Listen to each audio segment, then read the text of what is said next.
রিচার্জকৃত টাকা ব্যবহার করার পর কিংবা ব্যবহার যদি আমি না করি সেই টাকাগুলো যে কোনো উপায়ে মোবাইল কোম্পানিগুলোর হাতে নিয়ে যায়।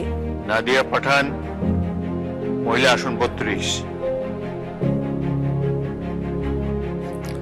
আপনাকে ধন্যবাদ মাননীয় স্পিকার।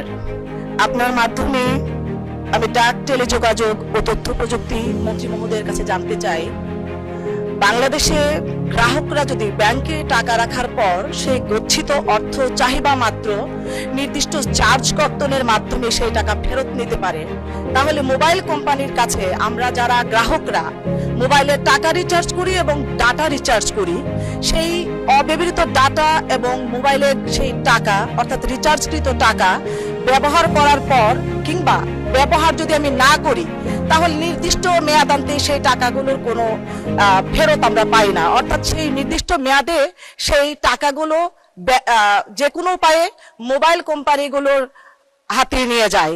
প্রতারণার এই ফাঁদ থেকে গ্রাহকদেরকে বাঁচানোর জন্য বাংলাদেশ সরকার কি পদক্ষেপ নিয়েছে এবং সেটি কবে নাগাদ বাস্তবায়ন হতে পারে? ধন্যবাদ মাননীয় স্পিকার। মাননীয় মন্ত্রী। It's a very relevant questions. Actually, আমরা বিটিএসসির মাধ্যমে আমরা কয়েকবার যারা অপারেটর আছে তাদের সাথে কথা বলেছি।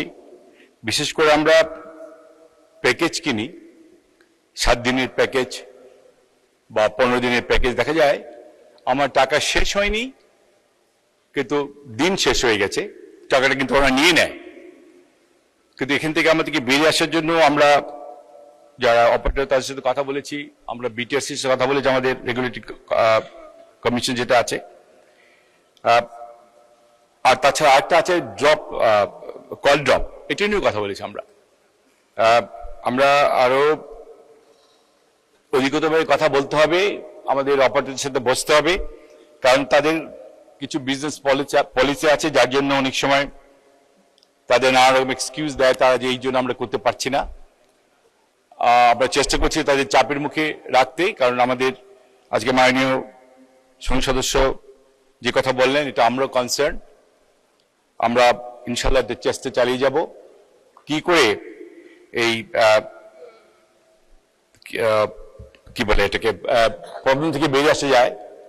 এটা আমরা নিশ্চয়ই আমরা চাপে রাখবো যারা অপারেটর আছেন।